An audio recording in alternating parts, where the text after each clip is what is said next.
আব্বার কাছে বাইক চাইছিলাম, দেয় নাই। তাই আব্বার ক্রেডিট কার্ড দেখায় কিস্তিতে বাইক নিয়ে এসেছি।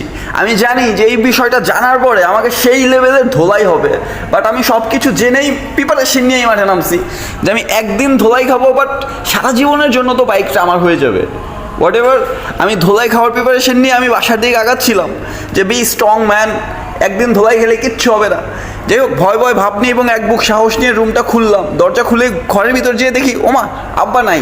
নাই মানে আছে, মানে খাইতে বসছে। যাই হোক, আমি রুমে ঢুকে বুঝলাম না কিছু, সব কিছু ঠিকঠাকই আছে। উল্টা আমাকে দেখা বলতেছে, কিরে এই খাওয়ার সময় কই থাকোস তুই, তাড়াতাড়ি খেতে বস। আমি কোনো কিছু না বলে খেতে বসলাম, যে দেন আব্বা ভাত দেন। বুঝতেছে না কিছু, যে দীর্ঘ 7-8 ঘন্টা হয়ে গেছে, তার কাছে ক্রেডিট কার্ড নাই, এটা নিয়ে তার কোনো উদ্বেগ নাই। ঘটনা কি? যাই হোক, তারপর আমি ভাত নিলাম, ইলিশ মাছ নিলাম। খাওয়া দাওয়া শেষে আব্বা দেখি উঠে চলে যাচ্ছিল। তো আব্বার যাওয়া দেখে বললাম যে না, বলা দরকার। বললাম আব্বা